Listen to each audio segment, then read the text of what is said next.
میرے محترم بزرگوں، دوستو، دین اسلام پوری انسانیت کے ساتھ سلامتی کا وعدہ کرتا ہے۔ دین اسلام پوری انسانیت کے ساتھ سلامتی کا وعدہ کرتا ہے اور اپنے ماننے والے کو ہمدردی کا درس دیتا ہے۔ ہمدردی دین اسلام میں کوئی ایک صفت نہیں ہے، جیسا کہ آج عام فہم یہی ہے کہ بے شک ہمدردی ایک بڑی اچھی صفت ہے، بلکہ ہمدردی دین اسلام کا ایک اہم فریضہ ہے۔ ہمدردی صرف صفت نہیں ہے، ہمدردی ایک اہم فریضہ ہے۔ ہر مسلمان کو پہ یہ فرض ہے کہ وہ ہمدردی کے تقاضے کو پورا کرے، جتنی اس کی طاقت ہو، جہاں تک وہ کر سکے۔ میرے محترم بزرگوں، دوستو، جیسا کہ ہم سب جانتے ہیں کہ ہمارے آپ کے آقا پیارے نبی صلی اللہ علیہ وسلم، ان کو بھی اللہ تبارک تعالیٰ نے رحمت للعالمین کے خطاب سے مبعوث کیا، وما ارسلناک الا رحمت للعالمین، کہ اے محمد صلی اللہ علیہ وسلم، ہم نے تم کو تمام جہانوں کے لیے رحمت بنا کر بھیجا۔ خصوصی طور پر انسانوں پہ آپ رحمت ہیں، ورنہ ہمارے آپ کے آقا پیارے نبی صلی اللہ علیہ وسلم جناتوں کے بھی نبی ہیں، چرند پرند کے بھی نبی ہیں، تمام جہان والوں کے لیے نبی بنا کے بھیجے گئے۔ اور پیارے نبی صلی اللہ علیہ وسلم کی نبوت کو رحمت سے جو ہے تشبیہ دیا گیا کہ یہ آپ کا بھیجنا یہ انسانیت پر بالخصوص اور تمام جہانوں کے لیے بالعموم رحمت ہے۔ پھر یہ کیسے ممکن ہو سکتا ہے کہ اسی نبی کے ماننے والے اس رحمت کی صفت کو، اس ہمدردی کی صفت کو، اس نرمی کی صفت کو صفت تو مانتے ہوں لیکن اپنے لیے ضروری نہیں سمجھتے؟ کیسے ممکن؟ میرے پیاروں،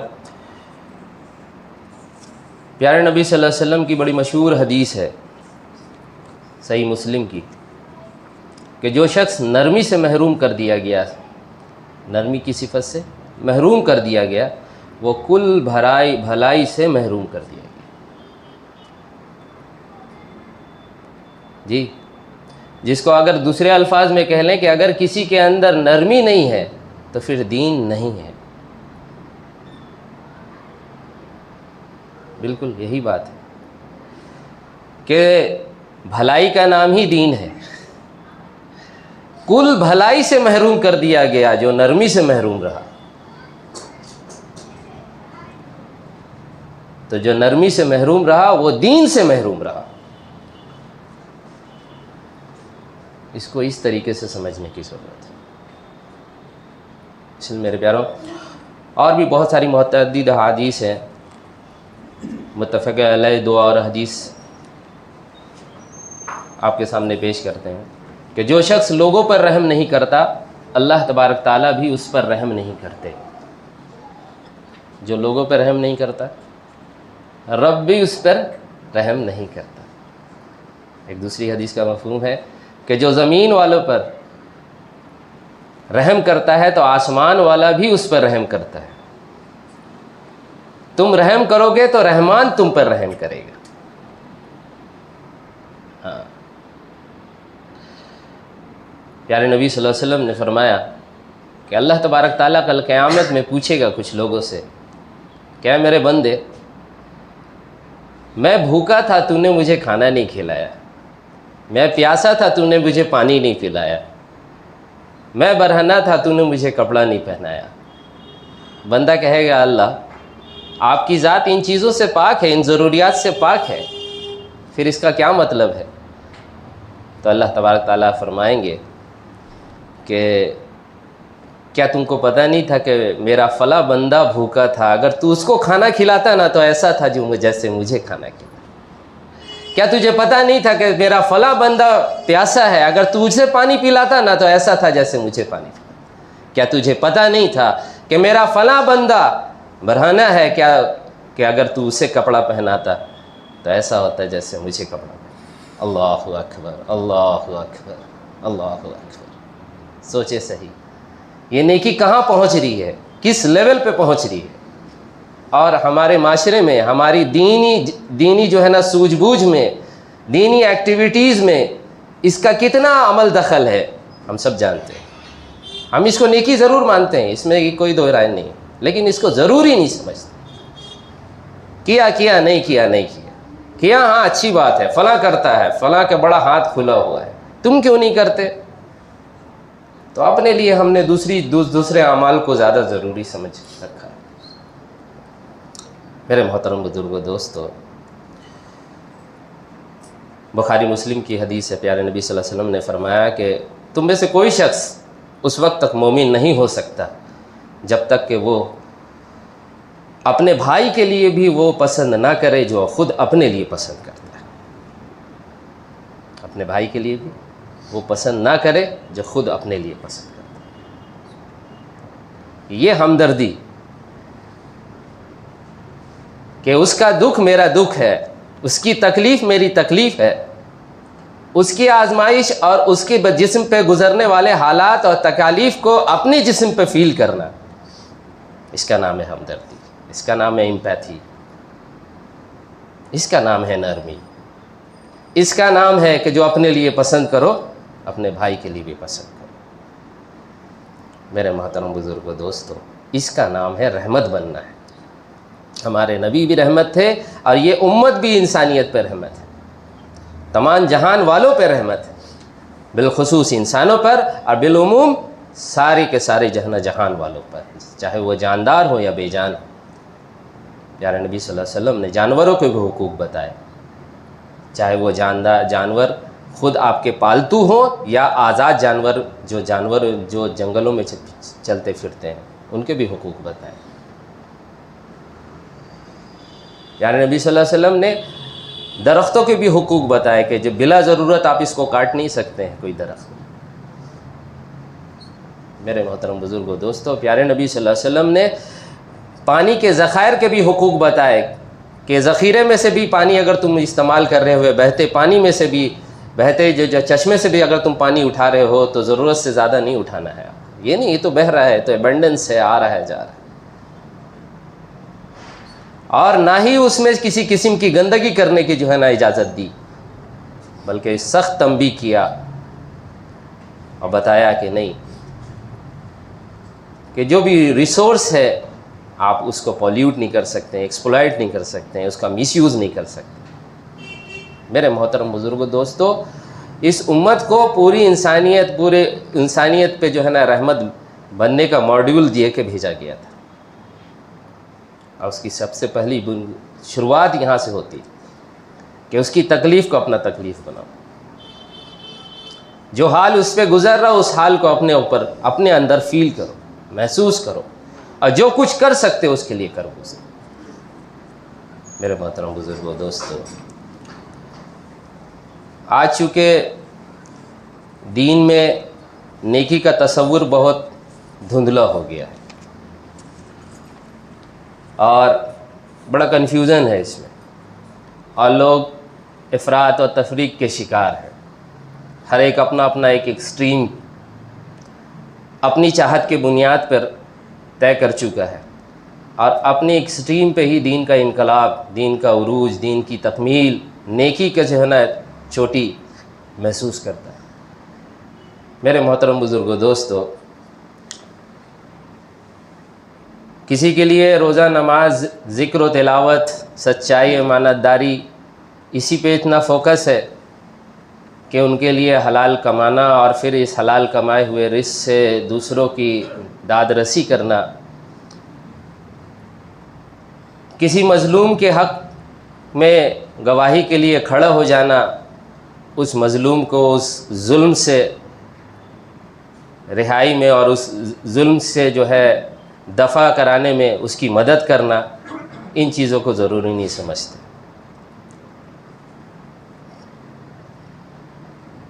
حالانکہ دونوں نیکیاں ہیں اور دونوں ضروری ہیں، اور جو دوسرے قسم کے اعمال کو یعنی ہمدردی کو اور سچائی کو اور شہادت کو اور ذمہ داری کو اس کو ضروری سمجھتے ہیں تو کہتے ہیں روزہ نماز کرو کرو نہیں کرو نہیں کرو، یتیم کو کھانا کھلانا ہے، غریبوں کو جو ہے نا پہنانا ہے، یہ بڑی نیکی ہے۔ چاہے مال کمانے کے لیے ہم حلال طریقے استعمال کریں چاہے حرام۔ ہم لوگ بچپن میں پڑھے ہیں نا رابن ہوڈ کا قصہ، امیروں کو لوٹتا تھا غریبوں میں بانٹتا تھا۔ اب اس کی نظر میں کیا ہے کہ ہم غریب کو بانٹنے کے لیے تو لوٹتے ہیں، اپنے پاس کیا رکھتے ہیں؟ تو نیکی ہے، ہر ایک کا اپنا اپنا نیکی کا تصور ہوا کرتا ہے۔ پوری زندگی حرام کاری میں گزری، سود میں گزری، ظلم میں گزری، بے ایمانی میں گزری،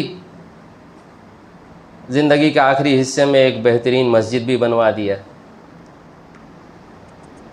150 لوگوں کو اپنے طرف سے حج بھی کروا دیا، اور کہیں کوئی دینی تفریق ہو رہی ہے، تقریب ہو رہی ہے تو اس میں شامل ہو گئے، بڑھ چڑھ کے جو ہے نا اس میں مال خرچ کر لیا، اور یہ سمجھتے ہیں کہ میرا کام ہو گیا، ہم نے یہ کام کیا، بڑی نیکی کا کام کیا۔ میرے محترم بزرگوں دوستو، اس طریقے سے انسان نا اپنے چوائس، اپنی پسند، اپنے نفس کے تقاضوں کو پورا کرتے ہوئے چند نیکی کر لیتا ہے اور پھر یہ سمجھتا ہے کہ ہم نیکی کے تقاضوں کو پورا کر دیں۔ میرے محترم بزرگوں دوستو، لیکن ہمارے اور آپ کے پاس اللہ تبارک تعالیٰ نے ایک ایسی کتاب بھیجی ہے، قرآن کریم، کہ جس کے آنے کے بعد کوئی کنفیوژن رہ نہیں سکتا ہے۔ وہ کتاب فرقان ہے، وہ حق اور باطل کو بھی بالکل چھانٹ کے الگ کر دیتی ہے، اور حق والوں کو اور باطل والوں کو بھی، حزب الرحمن اور حزب الشیطان کو بھی بالکل الگ الگ چھانٹ کے کر دیتی ہے۔ اور خود اللہ تبارک تعالیٰ نے اس کتاب میں فرمایا، سورہ نحل کی 89 نمبر آیت، وَنَزَّلْنَا عَلَيْكَ الْكِتَابَ تِبْيَانًا لِكُلِّ شَيْءٍ وَهُدًى وَرَحْمَةً وَبُشْرَى لِلْمُسْلِمِينَ، کہ ہم نے تم پر ایسی کتاب نازل کی ہے کہ اس میں ہر چیز کا بخوبی مفصل بیان موجود ہے، اور مسلمانوں کے لیے ہدایت، رحمت اور بشارت ہے، کہ اس کتاب میں ہر چیز کی بخوبی تفصیل موجود ہے، سب کچھ ایکسپلین کر دیا گیا ہے، جو انسان کی ہدایت کے لیے، اس کی رحمت کے لیے اور اس کی خوشخبری یعنی بشارت پانے کے لیے جو بھی چیز اس کے لیے ضروری ہے سب کچھ ایکسپلین کر دیا گیا۔ اس میں سے کوئی چیز کو اللہ تبارک تعالیٰ نے ایسا نہیں چھوڑا ہے کہ وہ بلرڈ ہے، اس بارے میں کچھ کنفیوژن باقی ہے۔ جس کو اللہ تبارک تعالیٰ نے ایکسپلین نہیں کیا ان ڈیپتھ تو وہ اتنی ضروری بھی نہیں ہے، لیکن ضروری ہر چیز جو اس کی ہدایت، اس کی مغفرت، اس کی جو ہے نا دنیا کی زندگی کی رحمت کی تکمیل کے لیے ضروری تھی، اللہ تبارک تعالیٰ نے ضرور بیان کیا۔ تو اتنا بڑا کنفیوژن کہ دین میں نیکی کیا ہے، کنفیوز ہے انسانیت، کیا اس کا جواب قرآن نہیں دے گا؟ بالکل دیتا ہے۔ سورہ بقرہ کی 177 نمبر آیت اٹھائیے، یہ آیت سورہ بقرہ کی چوٹی کی آیتوں میں سے، بلکہ قرآن کریم کی چوٹی کی آیتوں میں سے، جیسے آیت الکرسی کو پورے قرآن کا تاج کہا جاتا ہے، چوٹی کہی جاتی ہے، تو سورہ بقرہ کی اسی طرح سے چوٹی کی آیتوں میں سے ایک آیت ہے، اس کو آیت بر بھی کہا جاتا ہے، جس میں اللہ تبارک تعالیٰ فرماتے ہیں کہ نیکی یہی نہیں ہے کہ تم مشرق اور مغرب کی طرف اپنا منہ کرو، کہ تم قبلہ مشرق کی طرف ہو یا مغرب کی طرف ہو۔ اور قبلہ کی تحریف کے بعد چونکہ یہودیوں نے جو ہے نا یہ مہم چھیڑا تھا کہ پیارے نبی صلی اللہ علیہ وسلم کو بیت اللہ سے بیت المقدس کی طرف رخ کرنے کو کہا گیا، پھر واپس اپنے قبلے کی طرف لوٹا دیا گیا، تو اس میں ان کا یہ پروپیگنڈا تھا کہ ہم اپنے قبلے کی طرف جو ہے نا قائم رہتے ہیں، ان کا تو قبلہ ہی فکس نہیں ہے۔ تو اللہ کہہ رہے یہ مشرق اور مغرب نیکی نہیں ہے اصل، کہ کون سے قبلے کی طرف تم ہو، یہی ساری نیکی ہے کیا، کہ کون سی جماعت سے ہو تم، کون سے مسلک سے ہو تم، تمہارا پیر کون ہے، یہ نیکی نہیں ہے۔ بلکہ نیکی یہ ہے، اب دیکھیے ایک دم پوائنٹ وائز سب اللہ تبارک تعالیٰ نے بتایا کہ لوگ اللہ پر، روز آخرت پر، فرشتوں پر، کتابوں پر اور پیغمبر پر ایمان لائیں۔ اللہ پر ایمان لائیں، جو کچھ کریں اللہ کے لیے کریں، کسی پہ احسان نہ دھریں، اور دوسرا کوئی دوسرا غرض نہ ہو، بس میرا اللہ راضی ہو جائے، اور جو کچھ کر رہے ہیں اس کا بدلہ آخرت میں چاہیں، دنیا میں اللہ دے دے تو نور علی نور، اللہ کا فضل ہے، لیکن توقع وہاں رکھنا ہے، نیت وہاں کی کرنی ہے۔ اور اللہ اگر اب تمہارے اعمال کا بقدر دنیا میں رحمت کا مظاہرہ اگر نہ ہو تو صبر کرو، اصل تو ہم کو اپنا بدلہ آخرت میں ہی چاہیے، دنیا میں اللہ کر دیں تو نور اللہ۔ اور فرشتوں پر، کتاب پر اور پیغمبر پر ایمان، یہ تینوں اصل رسالت سے متعلق ہے۔ فرشتے کتاب لے کے آئے کس پہ؟ پیغمبر پہ، یہ تینوں چیز مل کے رسالت بنتی ہے، تو توحید، آخرت، رسالت۔ تو تیسرا کنسپٹ کہ نیکی کے تعین میں ہر ایک اپنی عقل بھیڑائے گا، اپنے محسوسات پہ جائے گا کہ ہم کو فیل کیا ہو رہا ہے، میرا ریئلائزیشن کدھر ہے، میرا بینٹ آف تھنکنگ کدھر ہے، میرا جو ہے ہر ایک انسان کا اپنا ایک مزاج ہوتا ہے، میرے مزاج کو کیا سوٹ کر رہا ہے، تو پھر تو کبھی بھی یہ مسئلہ حل ہونے کا نہیں، ہر ایک اپنے اپنے چوائس کے اعمال پہ چل رہا ہے، نہیں ایسا نہیں۔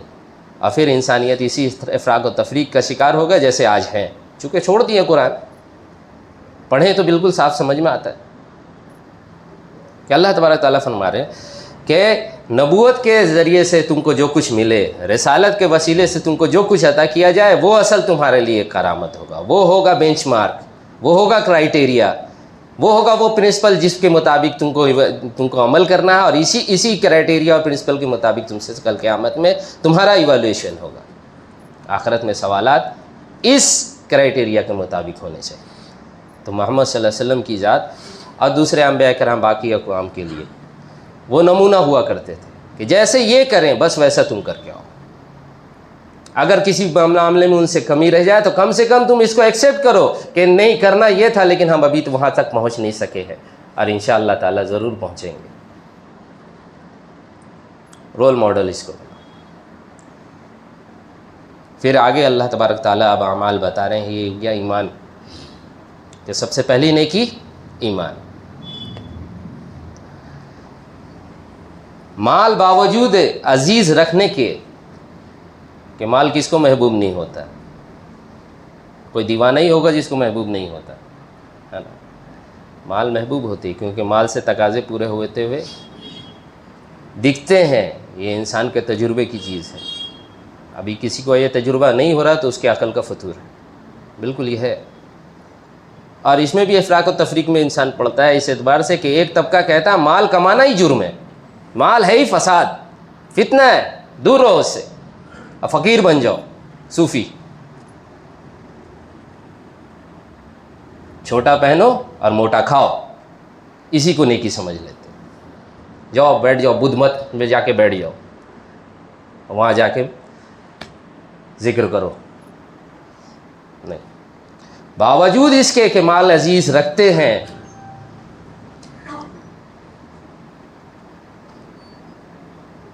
رشتہ داروں اور یتیموں اور محتاجوں اور مسافروں اور مانگنے والے اور گردنوں کے چھڑانے میں خرچ کرتے ہیں۔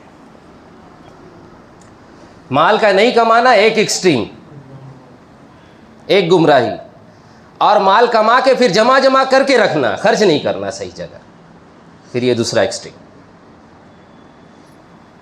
پھر صوفیزم سے ہٹ کے اب دوسرا طرف پھر کیپٹلسٹ بن جائے کہ سب کچھ مال ہی ہے، سارا میٹیریل ہی سب کچھ ہے، اب یہ میٹیریل ہم دبا کے رکھیں گے، ایکوائر کریں گے، اور ہر بار اس کو 2 کو 4، 4 کو 10، ایک جنگل مل گیا تو دوسرا جنگل، اور دوسرا مل گیا تو تیسرا جنگل، آدم کا پیٹ تو بھرتا نہیں، اس کی پیٹ تو قبر کی مٹی بھرے گی۔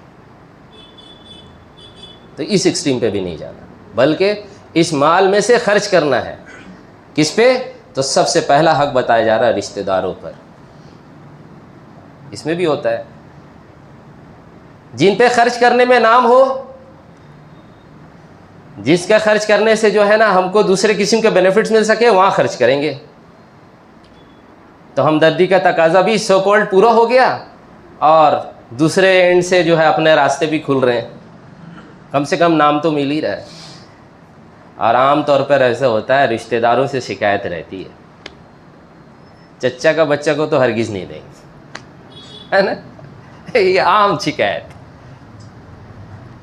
اور اللہ تبارک تعالیٰ اسی جو ہے نا اس پہاڑ پہ چڑھا رہے ہیں کہ نہیں، اس نفس کی اس چاہت کے خلاف چلو۔ سب سے پہلے تمہارا حق جو بنے گا تمہارے مال پہ، وہ تمہارے رشتہ دار کا بنے گا، تمہارے گھر والوں کو بنے گا۔ اب رشتہ بھی نزدیک سے دور کی طرف، یہاں سے جائیں گے، اور یتیموں کو دیں گے آپ، اور محتاجوں کو اور مسافروں کو اور مانگنے والوں کو دیں گے۔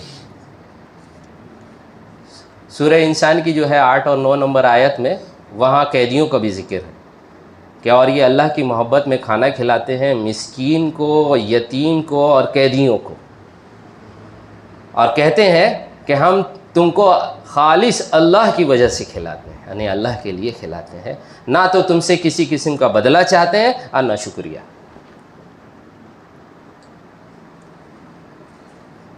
تو آپ یہاں پہ غور کریں کہ سب سے پہلا ایمان کے بعد جو عمل انسانوں کو بتایا جا رہا ہے وہ کیا ہے؟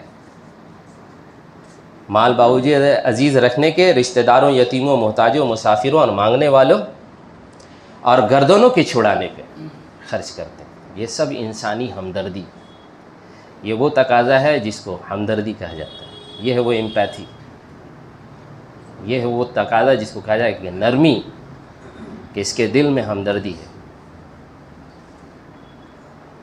اور گردنوں کے چھڑانے میں خرچ کرتے ہیں۔ گردنوں کے چھڑانے سے مراد یہ ہے کہ اگر کوئی جھوٹے مقدمے میں ہے تو اس کو چھڑانا، کسی کی قید میں کوئی ہے تو اس کو رہائی دلانا، کوئی کسی کا قرض دار ہو گیا ہے، اب اس کی وجہ سے جو ہے وہ اس کے جو ہے ایموشنل، اس کو وہ بلیک میل کر رہا ہے، ایموشنل پریشر میں ہے بیچارہ، اب اس کو وہاں سے رہائی دلانا اس کو، تاکہ وہ سر اٹھا کے دین اسلام پر دنیا میں چل سکے۔ اور اس میں اس اعتبار سے بھی رہائی ہے کہ کہیں اگر کوئی مسلمان قوم یا کوئی مسلمان فرد ظالم کی چپیٹ میں ہے، چاہے وہ معاملہ غزہ کا ہو چاہے کشمیر کا ہو، جہاں وہ ظلم کسی جو ہے نا شکار ہے، تو ان کو ظلم سے نجات دلانے کے لیے مال خرچ کرو۔ یہ ہے گردنوں کا چھڑانا، اپنے مال کا مصرف یہ ہوگا۔ اور یہ مصرف صرف زکوٰۃ کے سے نہیں ادا ہوگا، اگلی آیت جو آ رہی ہے، اور نماز پڑھتے ہیں اور زکوٰۃ دیتے ہیں، یہ الگ سے ہے، زکوٰۃ اور نماز الگ سے بیان کیا گیا۔ یعنی یہ پہلے ہی جو مال خرچ کرنے کو کہا جا رہا ہے، یہ مال زکوٰۃ والا نہیں ہے۔ زکوٰۃ تو یہ کہا جاتا ہے کہ جیسے بوتل میں اگر مان لے کہ کوئی شربت ہے اور اوپر ڈھکن لگا ہوا ہے، تو ڈھکن کھلے گا تب تو اس میں سے کچھ نکلے گا۔ زکوٰۃ کی جو کوانٹٹی بتائی گئی ہے، جو سالانہ ادا کرنے ہر ایک کے اوپر فرض کیا گیا ہے، وہ ایسا ہے جیسے اس کے یعنی شربت کے بوتل کا ڈھکن کھولنا ہے۔ ڈھکن کھلا رہے گا تو اس میں سے اور بھی آتا رہے گا، کھلا ہی نہیں تو پھر کیا ہوگا؟ زکوٰۃ تو انسان کے سمجھ لیجئے اس ہمدردی کے اس بوتل کے اندر جس کے اندر بوتل جس میں ہمدردی رکھی ہوئی ہے اس کا ڈھکن کھولتا ہے صرف، اور اس کو ادا کر کے کہے بس ہم تو حق ادا کر دیے. نہ، پیارے نبی صلی اللہ علیہ وسلم نے فرمایا تھا صحابہ کرام سے کہ کچھ لوگ جو ہے اپنے مال میں صرف زکوٰۃ کا حق سمجھتے ہیں کہ بس زکوٰۃ دے دیں ہو گیا. اور پھر اسی آیت کا حوالہ دے کے پیارے نبی صلی اللہ علیہ وسلم نے فرمایا تھا کہ تمہارے مال میں ان سب جو ہے کا بھی حق ہے. زکوٰۃ وہ ایک فکسڈ ہے. میرے محترم بزرگوں، دوستو، آج تو دیندار طبقہ ایک بہت بڑا مال کمانے کو ہی جرم سمجھتا ہے، تو پھر خرچ کرنے کی باری کہاں آئے گی جب آپ خود فقیر رہو؟ اب فقیری میں ہی جو ہے نا اپنی دین کی تکمیل سمجھو، پھر کہاں سے ہونے کا؟ اور وہ اس فقیری میں جب ان سے کہا جائے گا کہ مال کما کے خرچ کرو، تو کہیں گے کہ ہم کسی کی کیا مدد کر سکتے ہیں جو مدد اللہ کر سکتا ہے. بالکل یہی جواب پیارے نبی صلی اللہ علیہ وسلم کو کفار مشرکین دیا کرتے تھے اور کہتے تھے اچھا ہم کھلائیں کھانا، جبکہ اللہ جس کو چاہتا کیا تو اس کو کھانا نہیں کھلا سکتا تھا. ہائے اللہ تبارک تعالیٰ نے جواب دیا کہ ہم ان کا جواب نہ نبی جی لکھ لیتے ہیں. ان کا جواب ہم لکھ لیے ہیں، انہوں نے کیا کہا ہے، لیں گے ان سے حساب. تو یہ جو دماغ میں بات آتی ہے نا، ہم کسی کی کیا مدد کر دیں گے، میرا ایک چلو پانی دے دینے سے کیا ہو جانے کا ہے، میرے ایک وقت کی روٹی کسی کا انتظام کر دینے سے کیا ہو جانے کا ہے، کتنا فرق پڑ جائے گا اس سے. اسی لیے وہ زیادہ مال کمانے کا فکر کرنا وہ کوئی یوزلیس ہے، کچھ نہیں ہوگا اس سے. کمزور رہو، جتنا کم کماؤ گے اتنا کم حساب ہوگا. یہ والی بات بیٹھا دی گئی. میرے محترم بزرگ دوست بالکل ایکسٹریم پہ لے گئے. اور دوسرا ایکسٹریم ایک تو ہے ہی جو جن کو پاس مال کمانے کے حویث میں لگے تو پھر دوسرا کوئی نشہ ہی نہیں ہے. وہ تو دین کی ساری باتوں کو بھی اسی اینگل سے دیکھتے ہیں کہ دین کی وہ باتیں جس میں مال کا نفع ہو، تو وہ وہاں دین میں بھی بزنس کر لیں گے وہ. تو ان دونوں ایکسٹریم سے بچنا ہے، اور مال کو اللہ کے راستے میں خرچ کرنے کا جو ہے نا اس کے ہر ایمان والا کو اس کا ذمہ دار بنایا گیا کہ تمہاری ذات دنیا پر ایسے رحمت بن کے ظاہر ہو کہ تمہارا ایمان کا مظاہرہ سب سے زیادہ اس رحمت کے طور پر دنیا پہ ہونا چاہیے. آج بولتے ہیں نا دین، اگر ہم نے کہا دین اسلام، کسی سے پوچھے تو تمہارے سامنے کیا نقشہ بنتا ہے؟ کسی کے سامنے بنے گا بیت اللہ ہے، طواف ہو رہا ہے، کسی کے سامنے اذان آئے گی، ایک مینار ہے، گنبد ہے، اس میں اذان ہو رہی ہے، تو کسی کے سامنے وہ ایک بچہ ہے ایسے بیٹھ کے قرآن پڑھ رہا ہے. یہ پکچر بنتا ہے. بلکہ پکچر کیا بننا چاہیے تھا کہ غزہ کی وہ بامبنگ ہو رہی ہے اور ادھر سے ہم کچھ لے کے جا رہے ہیں ان کے لیے، ادھر سے ایک سپلائی ہو رہا ہے ان کے جو ہے نا سروائیول سسٹیننس کے انتظام کے لیے، اور دوسری طرف سے دوسرا پلین آ رہا ہے ان کو بچانے کے لیے.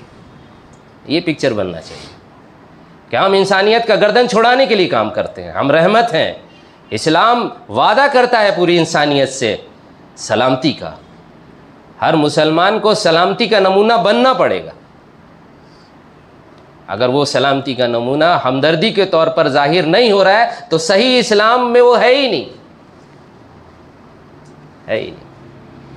جو نرمی سے محروم کیا گیا وہ کل کی کل خیر سے محروم کیا گیا، کل دین سے محروم کیا گیا. سارا خیر دین ہے، کل خیر سے محروم کر دیا. دین سے محروم ہے وہ جو نرمی سے محروم ہے، جو ہمدردی سے محروم ہے. میرے محترم بزرگوں دوستو، اللہ تبارک تعالیٰ ایمان کے بعد سب سے پہلی نیکی یہ ہمدردی بتا رہے ہیں. یہ ہمدردی کے تقاضوں کو تم پورا کرو، پھر نماز پڑھو اور زکوٰۃ بھی دو.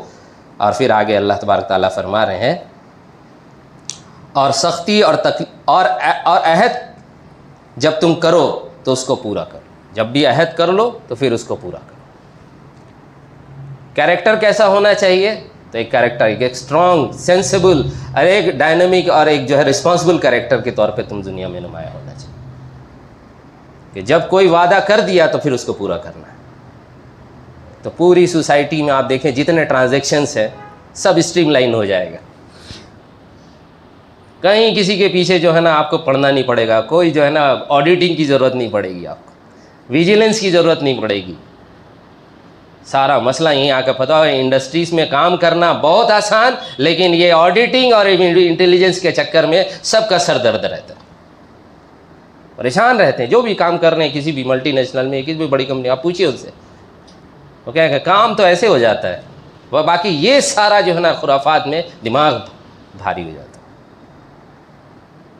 تو پوری سوسائٹی جو ہے اس طریقے سے کیا ہو جاتا ہے, مفلوج ہو جاتی ہے. ان نیسیسری اس کے اوپر جو ہے نا برڈن ہے, پریشر ہے, کیوس کریٹ ہوتا ہے. اگر وعدہ نبھانے کے جو ہے نا یہ چاہت ہر ایک کیا ہے, تو پھر ایسی آئیڈیل سوسائٹی پیدا ہوگی, کوئی فرکشن نہیں ہوگا, سب کا کام آسان ہو جائے گا, سب کا بزنس فلرش کرے گا, ہر ایک دوسرے پہ بھروسہ کر سکے گا. اور جو اجتماعی طور پر بڑے جو لیول پر انویسٹمنٹ آپ دیکھیں, جو بھی جوائنٹ کئی پارٹنرز اچھے مل جاتے ہیں, کتنی تیزی سے وہ آگے نکل جاتے ہیں. کیوں نہیں کر پہلے جڑ سکتے ہیں لوگ؟ وجہ کیا ہوتا ہے کہ جب ٹرسٹ نہیں ہے تو پتہ ہے کہ دھوکہ دے گا, وعدہ کرے گا نبھائے گا نہیں, یہاں مسئلہ ہو جائے.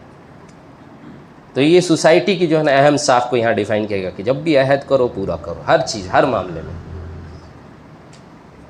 اس کے بعد پھر فرمایا اور سختی اور تکلیف اور جنگ اور مارکے کے وقت میں ثابت قدم رہو.